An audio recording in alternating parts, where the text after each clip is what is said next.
Hello, everyone, and welcome to episode 116 of the True Crime All the Time Unsolved podcast. I'm Mike Ferguson, and with me, as always, is my partner in true crime, Mike Gibson. Gibby, how are you? Man, I'm good, man. Looking snazzy in your V-neck sweater. Snazzy.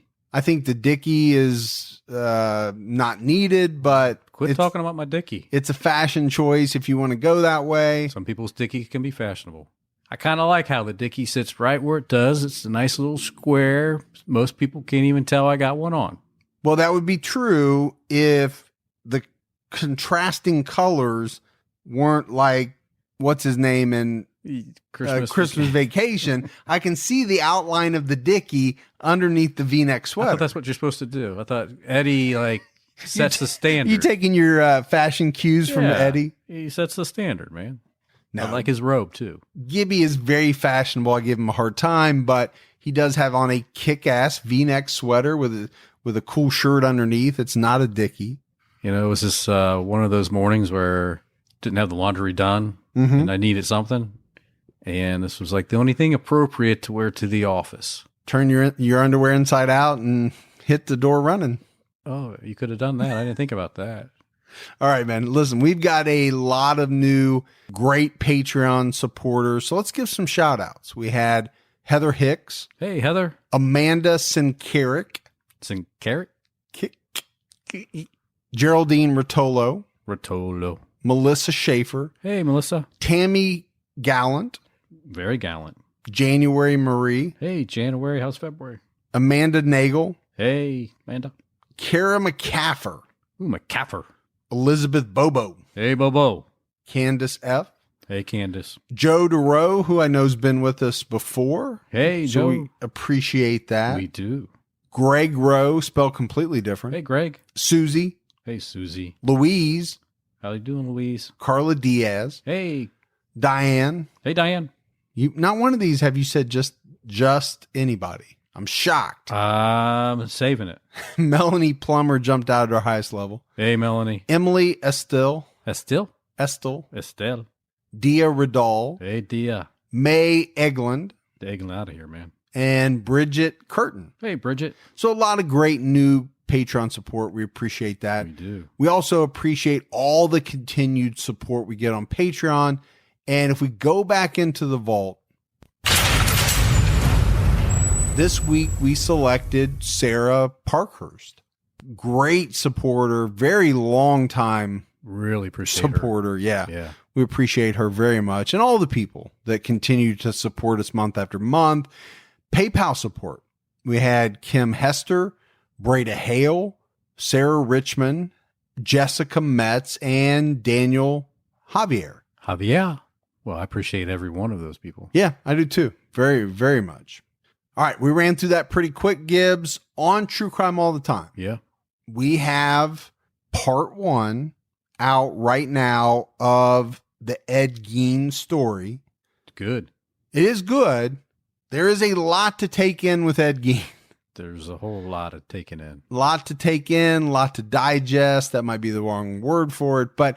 And we really just scratched the surface in part 1, really getting into his childhood, his mommy issues, and the beginnings of a budding skin tailor, him making his skin suits. Got to have a skin suit if you're him. And it's just, it comes out of small town Wisconsin, and it's just something that you do not expect to hear. Those mommy issues can be bad, man.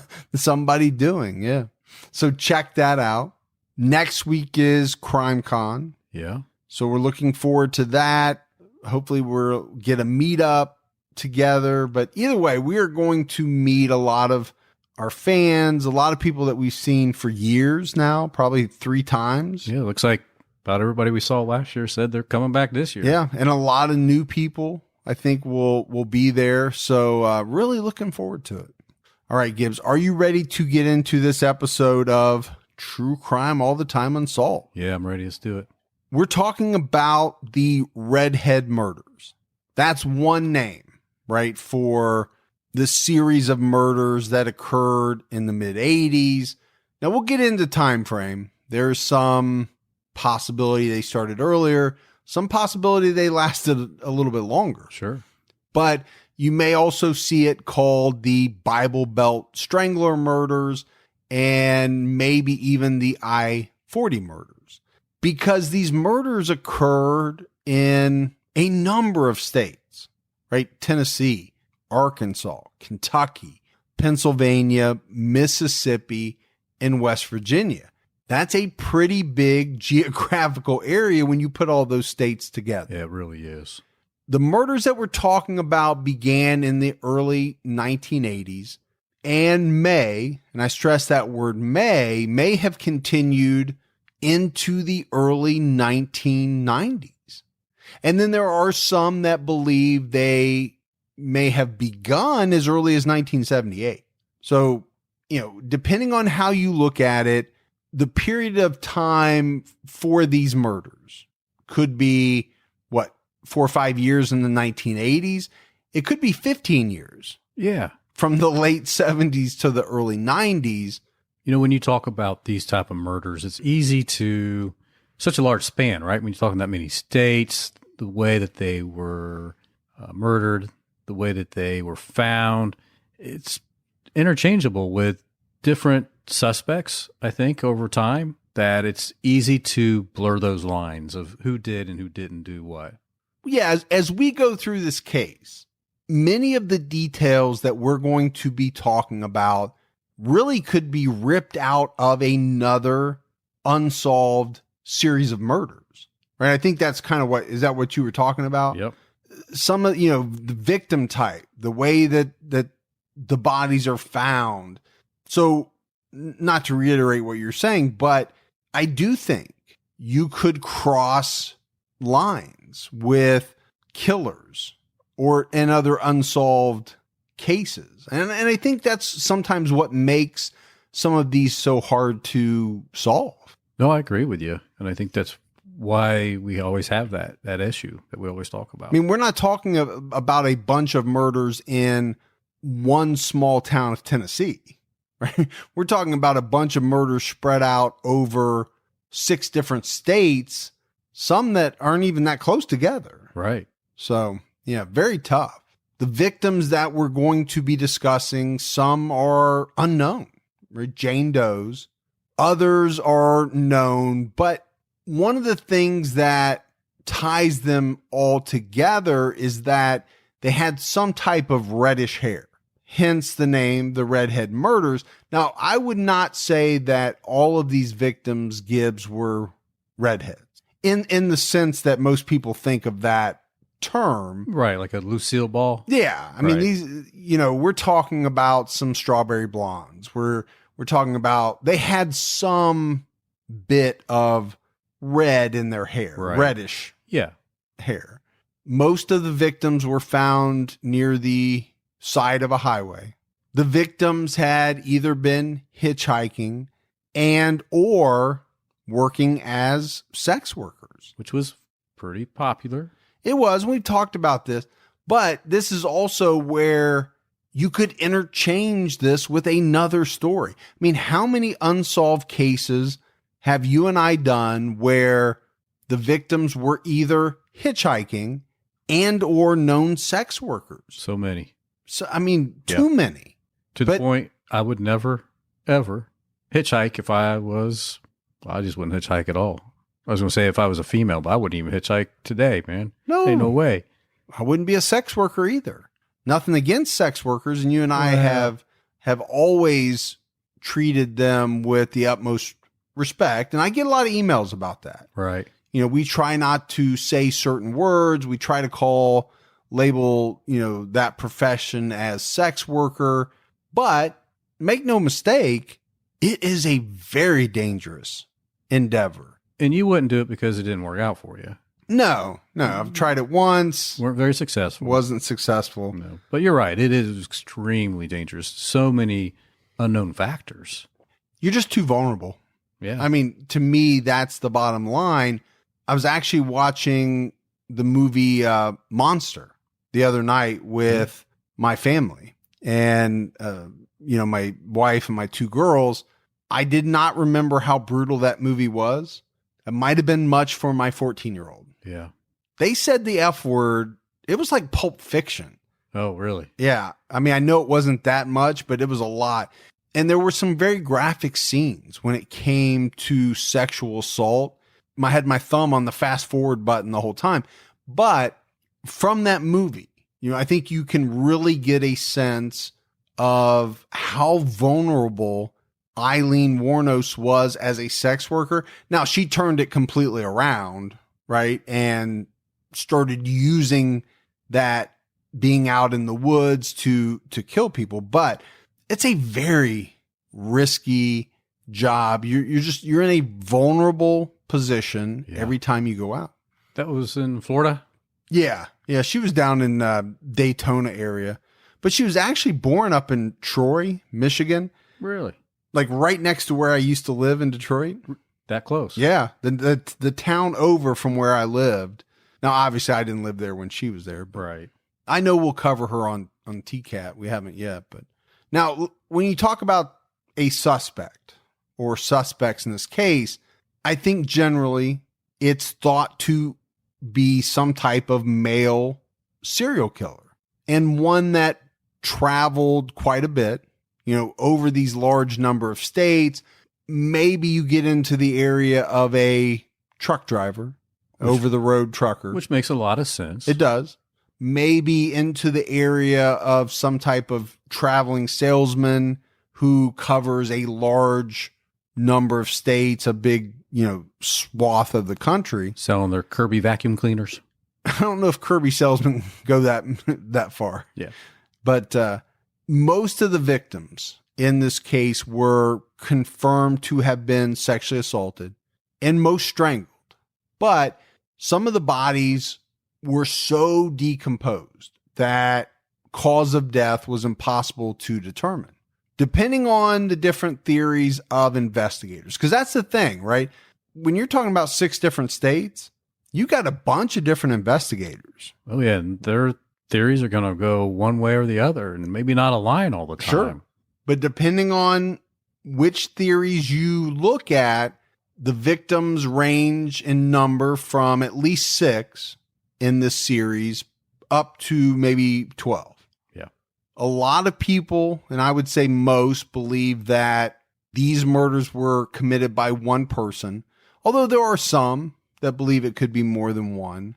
I think you're always going to have a variable out there because it's unknown. I mean, unless you have something that leads you to believe that it's just simply one. And I think if you just look at history, historically, when you're talking about serial killers, it's a singular Caucasian male. Yeah. They don't typically work in pairs. Right. Yeah. There are some pairs, and we've talked about some. Well, we had that. Bianchi and Buono and the Killing Cousins. And then you had Lake and Ing as well. Yeah. So there are pairs and groups and things like that.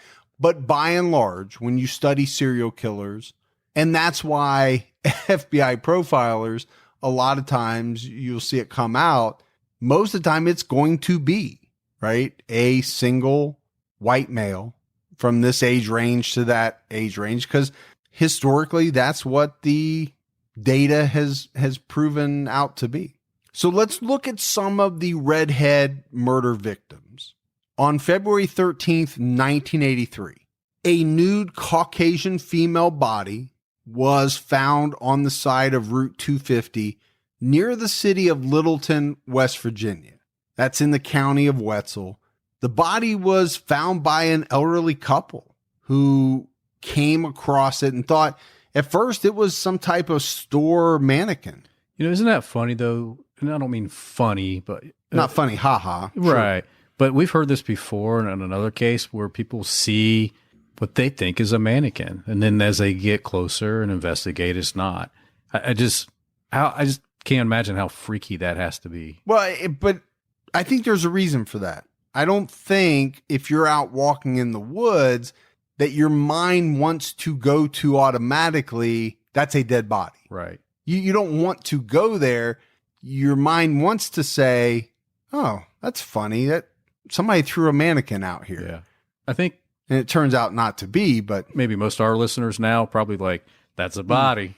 And then they get up on it. Then it is a mannequin. They're like, I think you're absolutely right. I think our listeners, true crime fans, because of, everything they've studied, everything they've heard, the research they've done on their own, I think the natural inclination would be to say, oh my gosh, that's a dead body over there. yeah. And then if it turned out to be something else, they would be like, whew, yeah, good.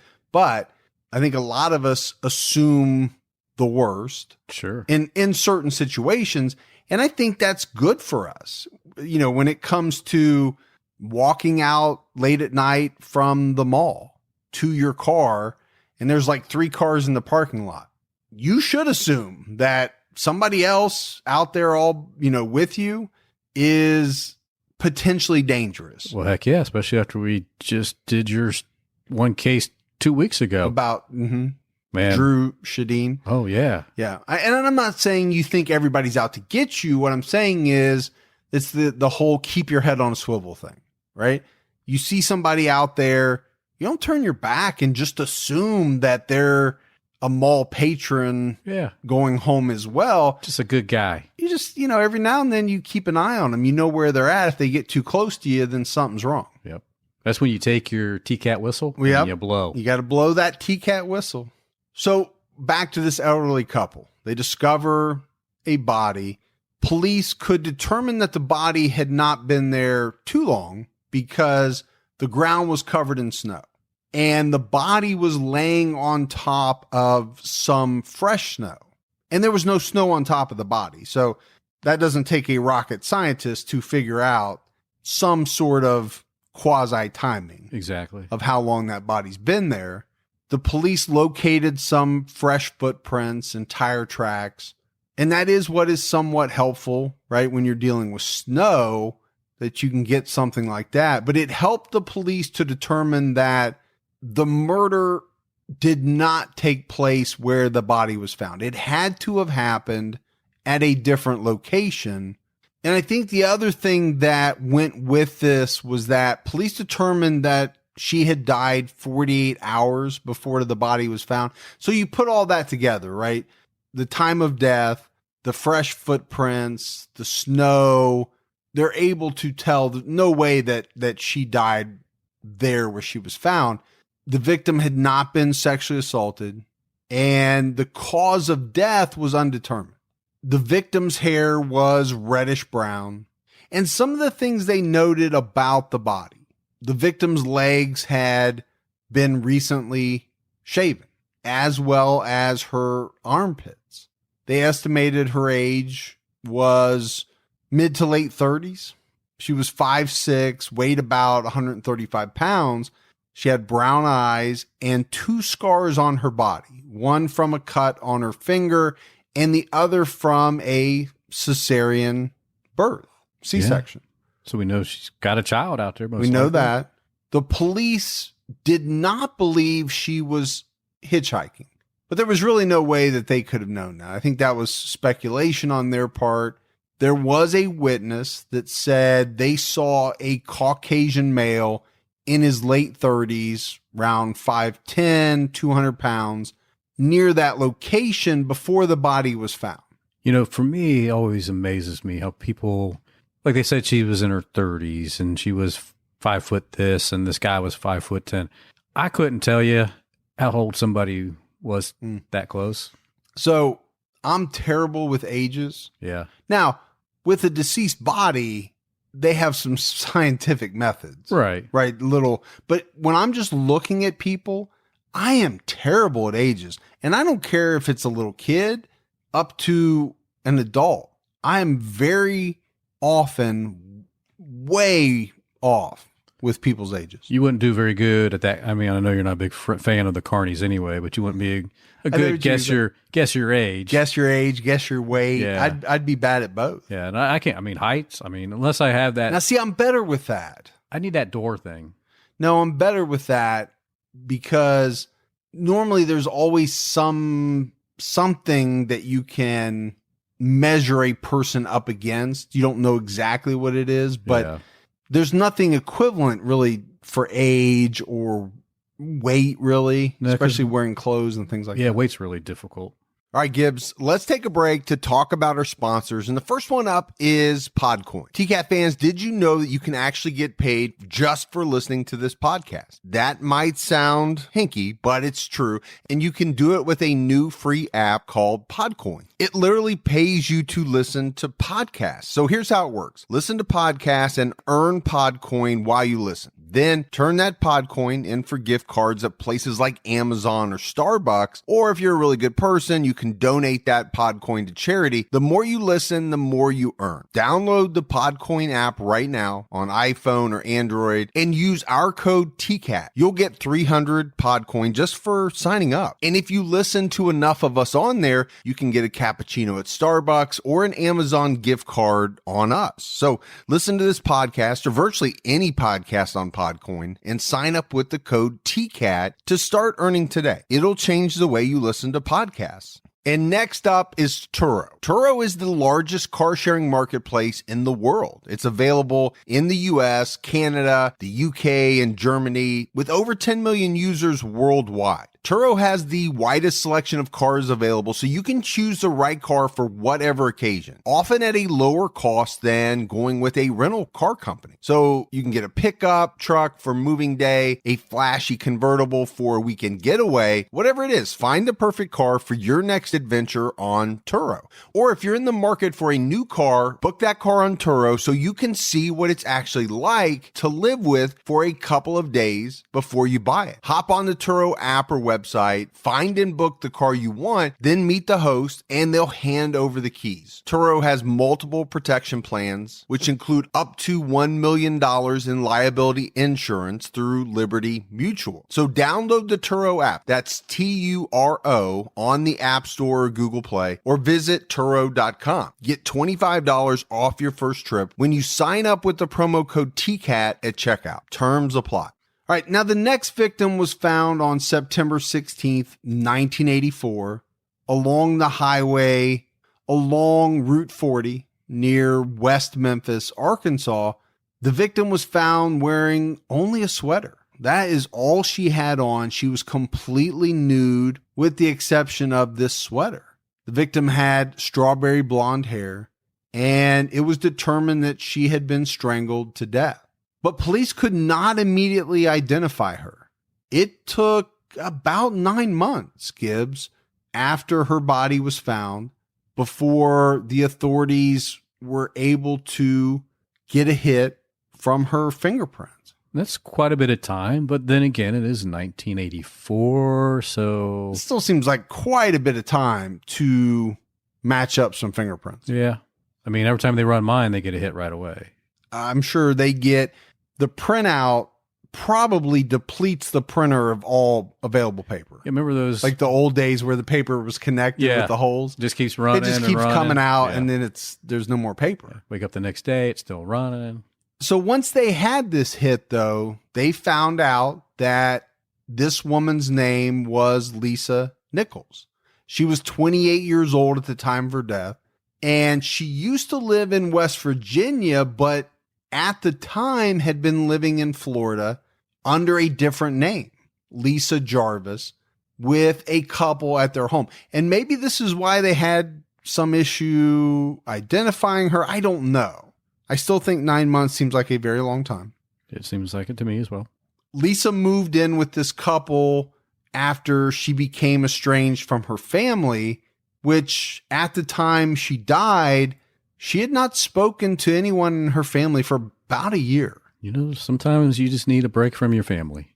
My assumption is something pretty bad had to happen. I think so too. I think there probably had to be some type of large blowout, right, between Lisa and her family for, that type of year-long hiatus from talking to each other. I'm out. That's how it works. Police speculated again, in this case, that Lisa was most likely hitchhiking, and they thought that she was hitchhiking from a truck stop because there was a truck stop near the stretch of highway where she was found. The next victim was found on January 1st, 1985, near Jellicoe, Tennessee. This is in Campbell County, on the south side of I-75. And this is an area that I know very well. Yeah, we both do. You do as well. My grandparents actually lived very close to Jellicoe. They lived in La Follette, Jacksboro area. Yeah. Very close. I used to go that way a lot to Norris Lake. Yeah, when you were on your way to Norris. Yeah. So this body was found on the embankment, and it was extremely decomposed. The body was determined to have been there for more than 72 hours. Authorities determined that this woman had been strangled. They estimated her age at between 18 to 25 years old. She was Caucasian. She had red hair that was curly and was shoulder length. She had green eyes, and she had a lot of freckles. Freckles on her face, freckles on her body. I think that's pretty common with true redheads. I think so too. She had a very distinguishing burn mark on her arm. She also had 2 false front teeth. She was 5'3", weighed 115 pounds. But the really sad thing here, Gibbs, is that she was 12 weeks pregnant. Yeah. This woman was found with her clothes on. She was wearing jeans, a t-shirt, and a beige pullover sweatshirt. She would eventually be identified, but not until September of 2018. How bizarre is that, man? Took 33 years to identify this victim as Tina Marie McKinney Farmer of Indiana. Tina's family reported her missing just days after the last time she was seen at an Indianapolis truck stop. She had told friends that she was catching a ride to Kentucky. And I mentioned that Tina was pregnant at the time she was killed. She also had a daughter already when she disappeared from that truck stop. So her family reported her missing very quickly, after she disappeared. But I think one of the issues here, Gibbs, is that authorities didn't enter her information into any of the national databases. Well, back then they weren't required to. Right. And so they didn't. That's unfortunate. The next victim was found on March 31st, 1985. This was a red-haired female. And what was found was a partially skeletonized body. Hate to run into that, finding something like that. It wouldn't be my first choice at all. This was found in Pleasant View, Tennessee. This is Cheatham County. It appeared that this female had died 4 to 5 months prior to being discovered, but they couldn't figure out cause of death. She was found on the side of Highway 24, fully dressed with pants, underwear, shirt, and sweater. When they examined her teeth, they found overlapping and they found crowding. She was Caucasian, 5'2", but because of the decomposition, right, this was partially skeletonized, they could not even estimate her weight. That'd be difficult. But they could estimate her age at around 35 years old. The next victim was found on April 1st, 1985, on the side of Route 25 in the city of Gray, Kentucky. This is Knox County, pretty close to the Cumberland Gap. Yeah, pretty well-known area. It is. The strange part was that this woman was found stuffed inside a white refrigerator. And the refrigerator had a sticker on the outside of it that said Superwoman. Strange. That is strange. Stuffed in a refrigerator. And she was nude, except for a pair of mismatched socks. Yeah, I think one sock was white and one was green with some yellow stripes on it. They determined that she had been dead for a few days. She had long red hair and brown eyes. She also had several moles on her body. And like one of the other victims, she had a C-section scar. She was short. She was 4'11", and they put her age between 25 and 35. There's some 4'11" women out there right now that says, hey, We ain't short. I get the same thing with men that are 5'6". Statistically, that is on the short side. My wife is 5'2". She's short. She's short. Yeah. And so 4'11", statistically is on the short Would side. be on the short side. Just like for a man, 6'6", statistically Will be on the shorter is side. on the shorter side. Yeah. But I still get emails Says saying, a 6'2" guy. yeah, I am 6'2", but I don't know where I am statistically. They also found a pair of boots that they determined to be her size on the outside of the refrigerator on the ground. So what they do? Push the refrigerator out of the back of a truck or something and say, oh yeah, and throw her boots over there too. I don't know. This is a very strange situation. I think so. They determined that she died from suffocation. She was wearing 2 necklaces. One necklace had a heart pendant and the other had an eagle pendant on it. There was a witness that told authorities this victim was trying to solicit a ride over a CB radio. So again, I think that goes to the hitchhiking angle, most likely. Yeah. In the 80s, man, CB radios were the thing. I had one in the late 80s, early 90s in a Pontiac Grand Am. Did you really? Yeah. It was not cool, Yeah. but we thought it was cool. You thought it was cool? All of my friends had one. What was your... It was like our cell phones before there were cell phones. What was your call? I don't know. I think it was Roger Victor Sphincter Ringworm. Yeah, something like that. I don't know. I really don't remember. You But just we thought we were cool. You just don't want to say. I got you. That's all right. Some things are best left not said. That is true. What I found very fascinating, Gibbs, about this woman, this victim, was that she was eventually buried. But the town, I think they felt horrible with the fact that she was found. Nobody could identify her. She was a Jane Doe. So they all pitched in. Yeah. And helped with the funeral.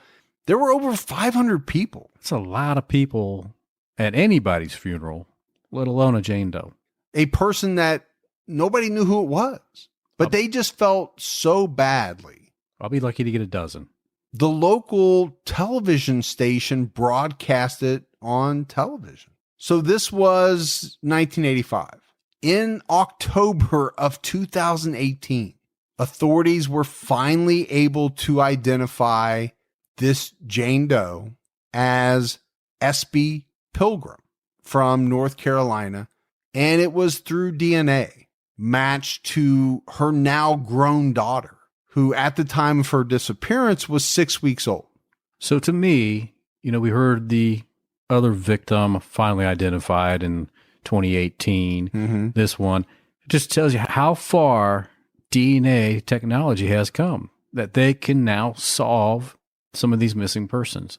No, it is amazing. I think this sounds like it may possibly have involved some of the genetic genealogy that we've talked about as well. If they had her DNA, but nothing to match it to, that's kind of perfect for genetic genealogy. Sure. And it sounds like they somehow got to the point where they figured out it was SB's daughter. Yeah. And you're exactly right. I mean, we're seeing them solve victims.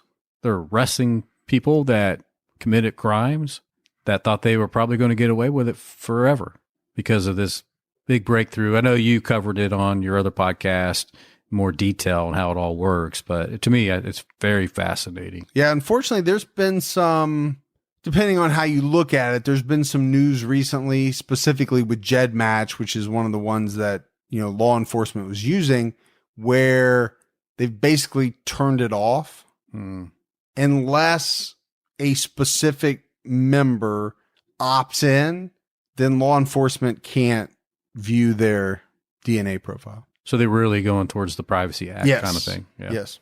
But it really could hurt all this amazing progress. It's kind of one of those privacy versus results type of thing. So hopefully most people opt in when they do these tests. Yep.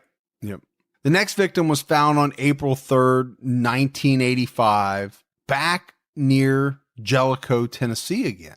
So I do want to talk about the timing, right? The first 2 victims, 83, and 84.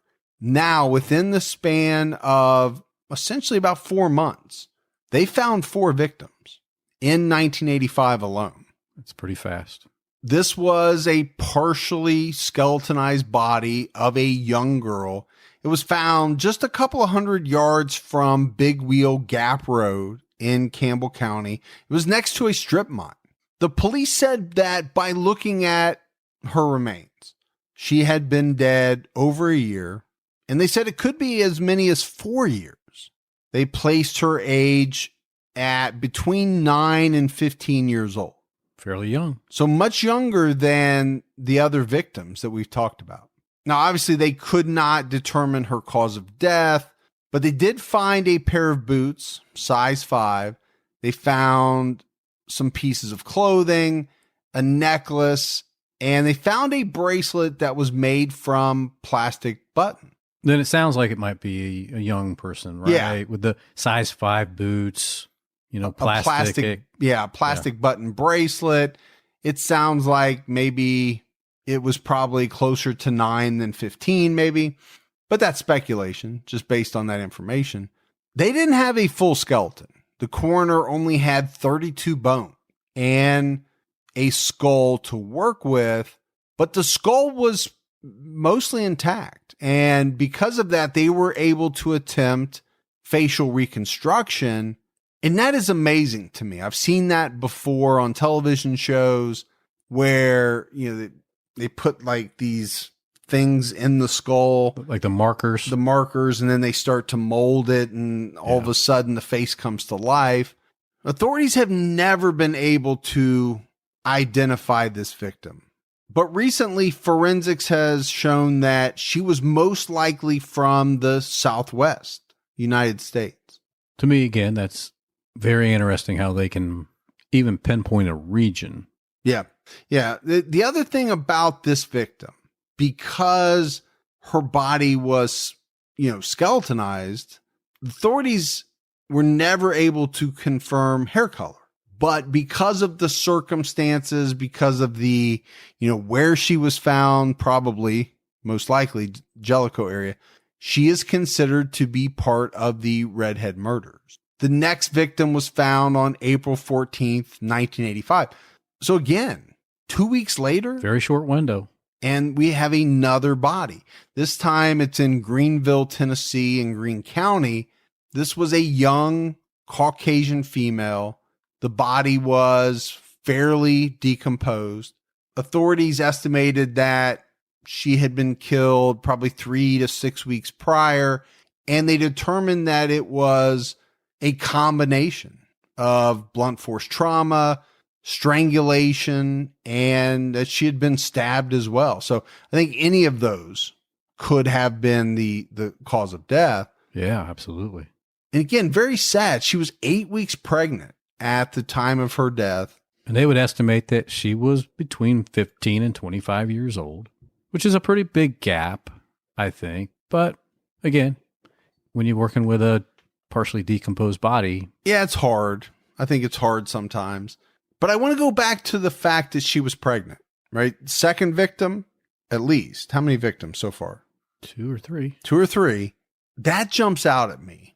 And the reason that it does is because I think that could be a reason that someone would want to kill a woman. I'm not saying it's a good reason. No, but when you're looking at different motives, a pregnancy can be one. And again, I'm speculating here, but you could have a man that's married, that's having an affair. That woman gets pregnant. He makes the decision that he has to cover it all up. Maybe he's not married, but doesn't want to have to support a child. Sure. I'm just throwing possible motives out there. No, that's a good one, right? I mean, he's saying, I'm not willing to lose my marriage over this. The only thing that I can do to take care of it is take care of the baby and her at the same time. The problem with that is my theory kind of flies in the face of a single serial killer theory. Right. So then you have to look at, okay, what does it mean that some of these women are pregnant? Is it just pure coincidence the serial killer or the killer didn't even know they were pregnant because they were, not that far along. 12 weeks. Probably not really showing. Not showing maybe a whole lot. Maybe the killer didn't know, or maybe the killer did know, and that was a part of some type of fetish. What's the word I'm thinking of, Gibbs? The excitement, the thrill factor for them that, and this is sick, but that they were not only killing a female, they were ending another life in the process. Yeah, 2 for 1. I don't think you can discount any of it. Right. All right, Gibbs, let's take our last break to talk about BetterHelp. Listen, folks, if there's something out there that's interfering with your happiness or preventing you from achieving your goals, BetterHelp Online Counseling is there for you. They offer licensed professional counselors specialized in a wide array of issues: depression, anxiety, grief, and so much more. You can connect with your professional counselor in a safe and private online environment. Anything you share is confidential, and it's so convenient. You can schedule secure video or phone sessions. They even have chat and text options, so you can really get the help you need at your own time and at your own pace. And if for some reason you're not happy with your counselor, you can request a new one at any time for no additional charge. And this is a truly affordable option. True Crime All the Time Unsolved listeners get 10% off your first month with the discount code TCAT. So why not get started today? Go to betterhelp.com/TCAT. All you have to do is fill out a quick, easy questionnaire that helps them assess your needs. It also helps them get you matched with a counselor you will love. That's betterhelp.com/TCAT. This victim found in Greenville was 5'4", weighed 140 pounds. So that's the other thing I've noticed about these victims. They're all fairly petite. Yeah. 4'11", 5'4", 5, low fives. Yeah. And again, you may say, okay, what does that mean? I think in the world of serial killers, any of this stuff can mean something. Sure can. That could be their type. They like small, petite females. Either because that's what they like, or because that's the body size they know they can overpower. It's easier for them to maybe overpower somebody smaller than them, so that's why they go for the more petite than somebody taller. Yeah. This victim had good dental work, which again tells you something, right? We talked about one victim had a lot of overlapping, crowding. You might make from that maybe they came from a poor background. Yeah. They didn't have parents that were, going to shell out for orthodontic work. Whereas maybe this female came from a little better background. She saw the dentist on a regular basis. Her fingernails were painted pink. Her hair was described as dirty blonde with very red highlight. The police were able to obtain her fingerprints. They were also able to get her DNA and dental information. But having all of that, in 1985, they were still unsuccessful in identifying her. Which is so hard to understand, knowing that they had all this information. Yeah, I mean, DNA doesn't mean a lot in 1985. Doesn't really mean much of anything. Right. Fingerprints. It's great if you have fingerprints, but if the person is not in a system, not going to help you. It's not going to help you at all. And then dental work, where do they look? I don't even know if they have if she's not from the Greenville or surrounding area, which I'm sure they check dentists within a certain radius. Right. If she's from 4 states away, not gonna do any, how are they going to find that dentist? Right. Not going to do any good. But she would eventually be identified. But again, it's not until 2018. It's not until November of 2018. So we're talking, as we sit here today, 7 months ago, that she was identified as Elizabeth Lamott from New Hampshire. So there again, found in Tennessee. She's from New Hampshire. Like you said, you probably hit it close, 4 or 5 states away. No way are they checking, that far out. She was 17 at the time of her death. She was reported missing on April 6th, 1984. And we mentioned that they had her DNA, Couldn't do anything with it in 1985, but in 2017, one of her relatives sent their DNA in an attempt to help find her, help identify her, and it worked. The family was able to tell police that she had been staying at a group home and was released, but was never seen again. And it's kind of interesting how this request for DNA to the family came about. The family was initially asked for a DNA profile to compare to the adult woman victim in the Bear Brook murders in New Hampshire, but was not a match, right, for those victims, but turned out to be a match for this Jane Doe in Tennessee. And we have not covered the Bear Brook murders yet, Gibbs. I think we probably will. It's also referred to as the Allenstown Four. It's 4 unidentified female murder victims, 3 of them children. Yeah. 2 discovered in 1985, 2 in 2000, but all discovered at Bear Brook State Park in Allenstown, New Hampshire. By the time they were found, all 4 of the victims were either partially or completely skeletonized. They are believed to have died between 1977 and 1985. I do think that these Bear Brook murders they're interesting. You know, there's been a lot of publicity on them. The victims' faces have been reconstructed multiple times throughout the years, most recently in 2015. Then in 2017, investigators announced that Terrence Rasmussen was the likely suspect. And all of this came from DNA. His identity was confirmed through DNA from a son from his first marriage. He was also confirmed via DNA to be the father of one of the little girls who was one of the Bear Brook victims. This guy is believed to have been responsible for other murders as well. But what's interesting about Terrence Rasmussen is he was convicted for murder in 2002, but under his alias. You know, Robert Evans, sent to prison, and he died there in 2010. Yeah. Bad guy. Is it solved? Is it unsolved? I mean, I think the DNA is pretty compelling that he at least had some hand in these Bear Brook murders. I mean, you and I haven't done all the research on those. No. Just enough to kind of tie in with this victim. It's on the list. We're definitely tackling it. Yeah, I think it would be a good episode. So far, we've talked about 7 victims, but there are other victims that police would ultimately tie into the Redhead murders. The issue that they've had is trying to identify them. Most were thought to be runaways whose family might not even be looking for them. Yeah, they could be estranged from the family. Who knows what caused them to run? And maybe have been for some time.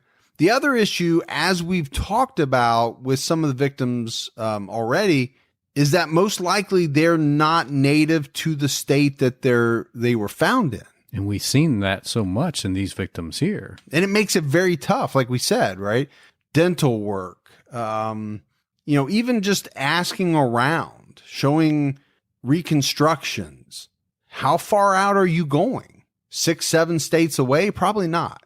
I think it makes it much tougher to identify some of these victims. And even tougher back then, right? In the mid 80s. Didn't have all the databases and internet sites and DNA technology and all the things that exist today to help identify missing people. Yeah. Didn't have our podcast.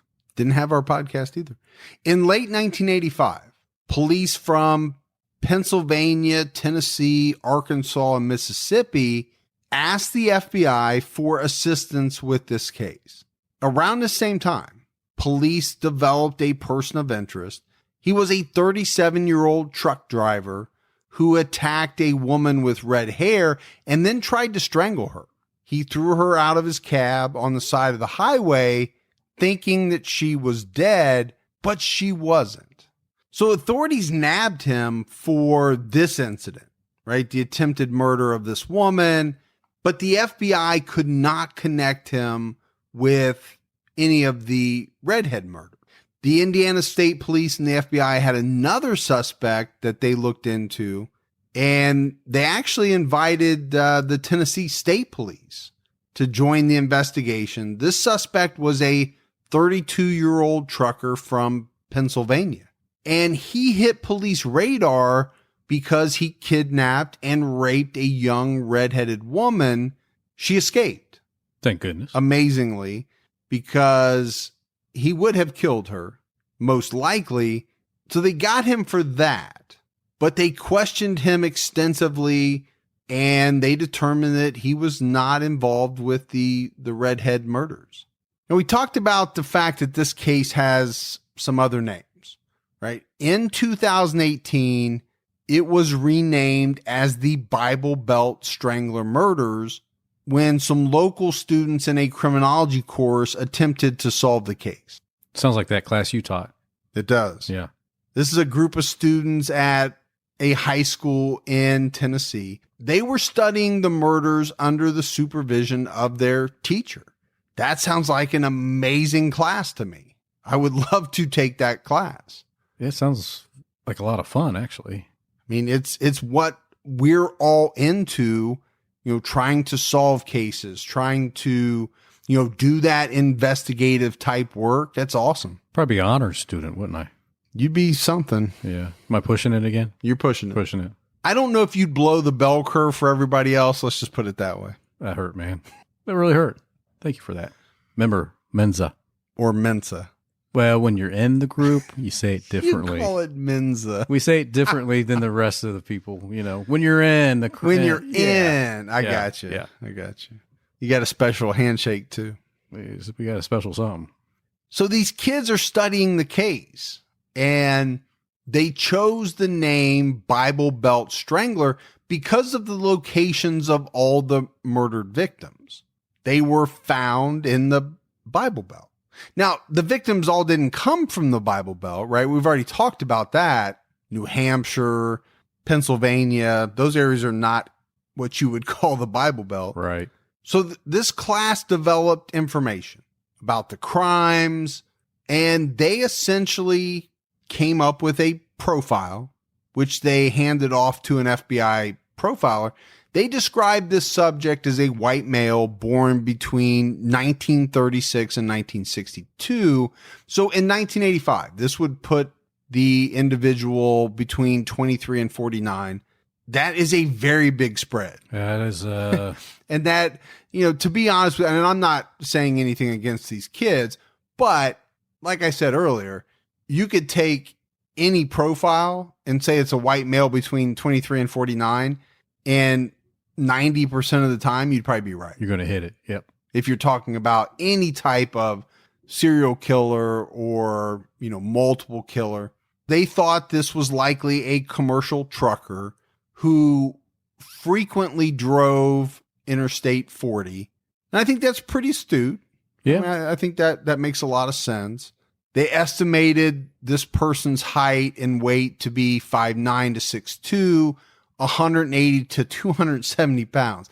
Again, that's a very big span. Happens to be the most popular height range for a man. Yeah. And I would say probably weight range as well. Also, I don't know how you estimate somebody's height and weight that you've never met and have no information about. Yeah, I don't know either. But I mean, I'm not putting these kids down. They're trying to do something absolutely. that's Great. Very interesting. The other thing that they thought was, okay, being a truck driver, he's going to hit a lot of states, but they thought that he was likely based in or near the city of Knoxville. That actually makes a lot of sense to me. Sure. Jellicoe's not that far from Knoxville. Nope. And Knoxville is if you drew a circle, I would say Knoxville, Tennessee might be somewhere near the middle. Yeah, I think you could probably if you're going down to Arkansas, you can make a good day's run from there to about any of those locations. Yeah. I'm not saying it's right in the middle, but it's got to be somewhere close.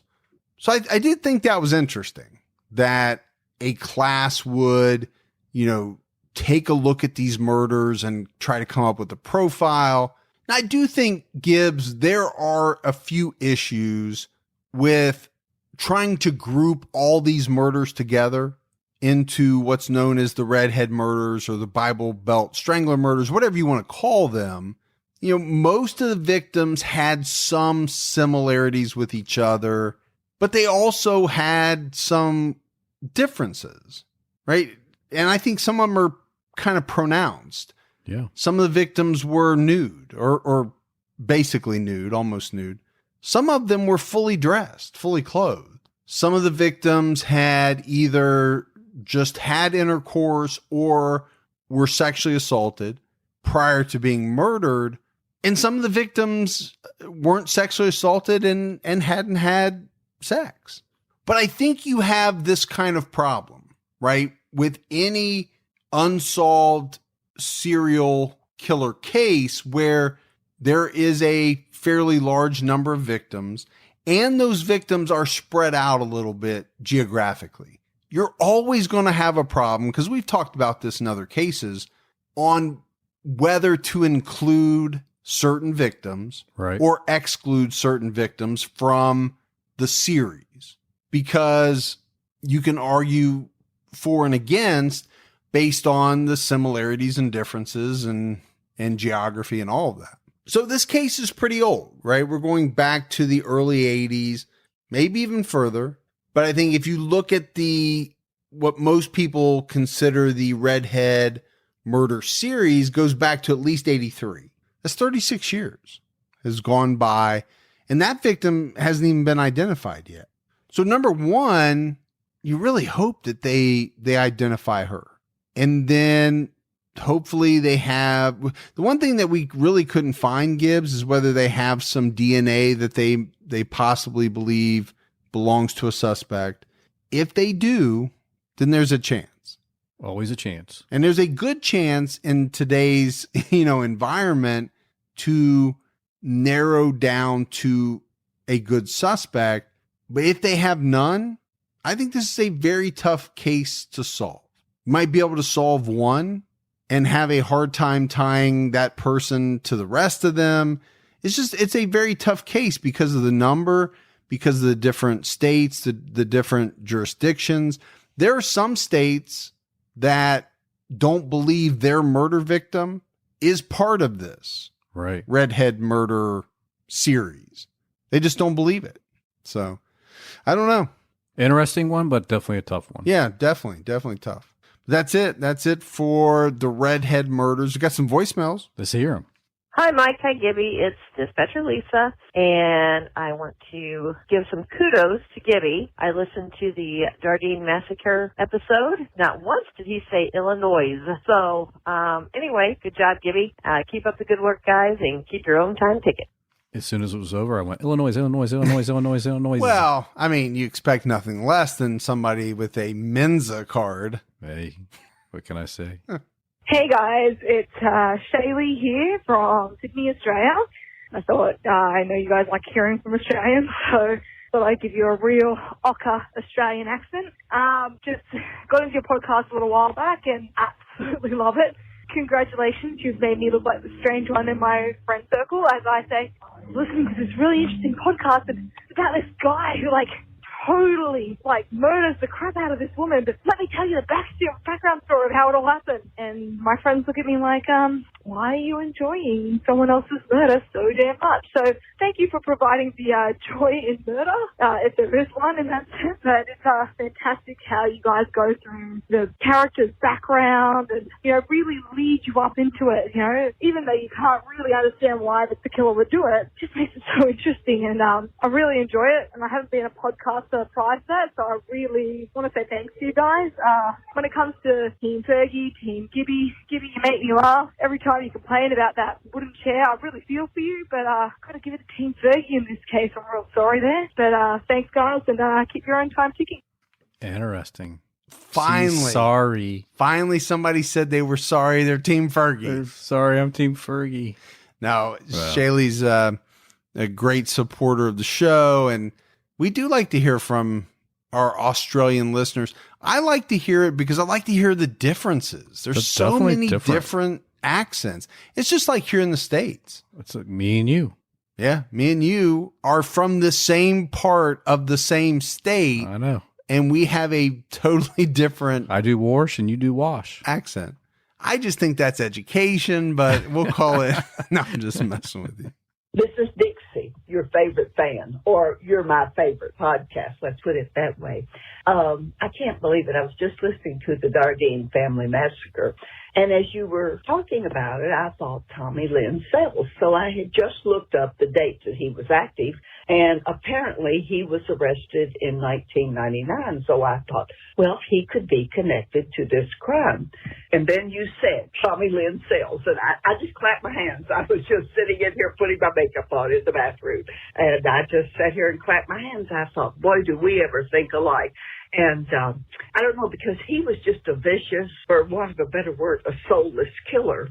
And so right now I'm still listening to it, so I'm going back to finish listening to how it comes out. But keep your own time ticking. Bye-bye. Just got to love her, man.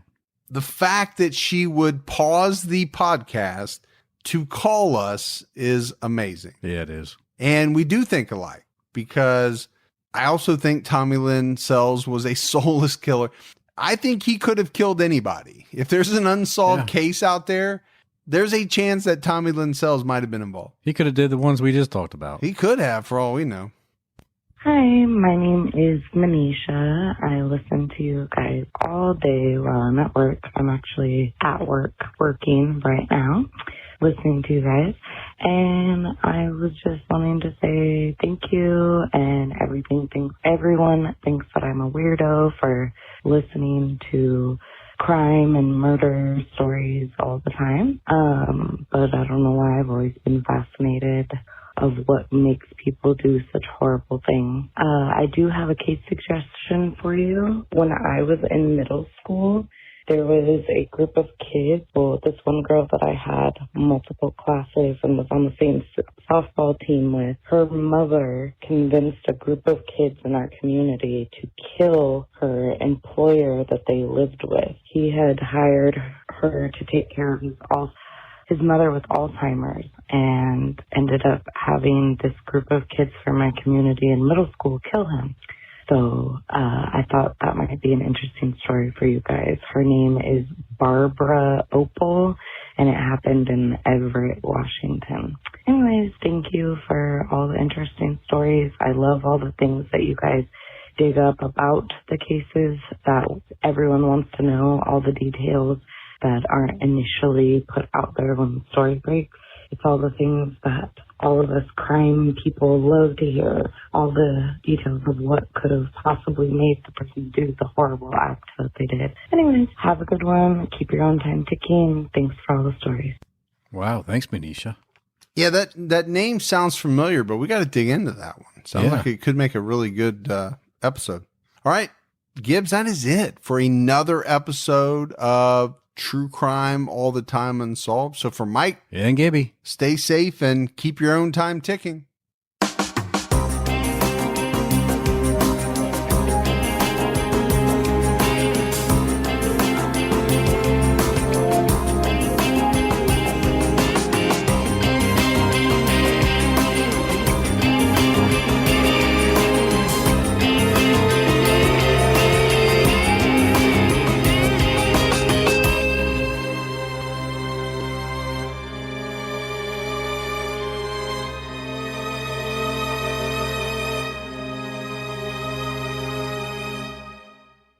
Hey, TCAT fans, don't forget about BetterHelp. Whatever struggles you're facing, from depression and anxiety to trauma and grief, BetterHelp can connect you with a professional counselor in a safe and private online environment. And it's truly affordable. Our listeners get 10% off your first month with the discount code TCAT. So why not get started today? Go to betterhelp.com/TCAT, fill out a questionnaire to get matched with a counselor you'll love today.